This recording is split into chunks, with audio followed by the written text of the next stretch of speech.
the point of marriage is not happiness. One of the points of marriage is, number one, closeness to Allah subhanahu wa ta'ala.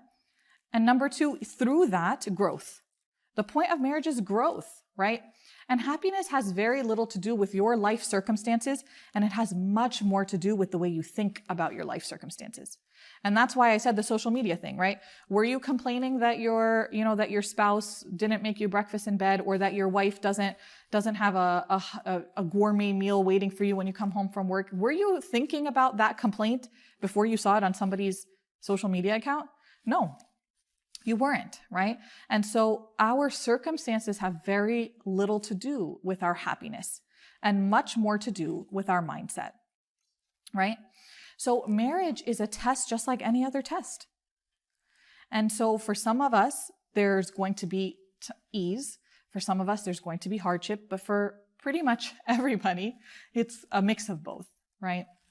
And, it's that combination in being able to be grateful to Allah subhanahu wa ta'ala for the good and being able to work toward change for the things that are not so good, right?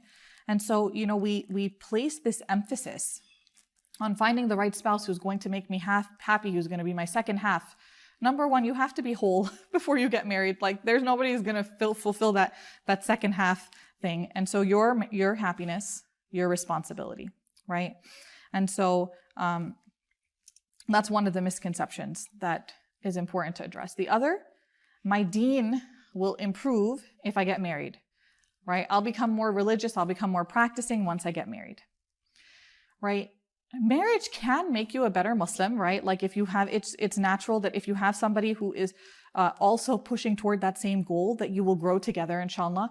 But if you need to improve your connection to Allah, if you need to improve your worship, your ibadah of Him, waiting for somebody else to do that for you is not going to work, right? If you're not waking up for Fajr and you're like, oh, my husband or my wife is going to be the one that's going to wake me up for Fajr, I can't wait until that happens, then, you're in for a little bit of a disaster with that, because this is something that's within your control right now. If you're not doing what you need to do to take control over a change that you want to make now, what makes you think somebody's going to be able to do that for you? This has to be something that you do for yourself. And it's really important that if you have a goal, don't wait for it for marriage. That's something that you can work on for yourself as well. Another misconception is that people think, I'll be more confident once I'm married. Again, self-esteem is your responsibility. It's something you need to work on your own. Like, yes, somebody who treats you well, somebody who treats you kindly will make you feel good, but it doesn't necessarily change the way you view yourself.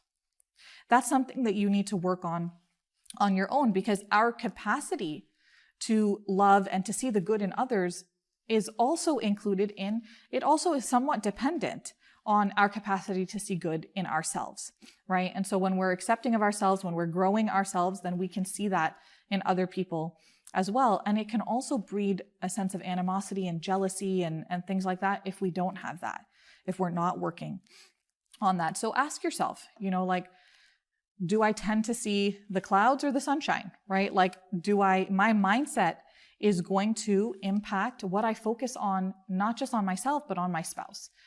If there is a tendency for you to see the negatives in people around you, that will happen in marriage, and a spouse is not going to change that. That's something that you have to work on for yourself, right? That mindset shift of being able to scan the world for good. And that's going to be a very positive and impactful for you in your marriage as well, to start practicing that. Start practicing seeing the good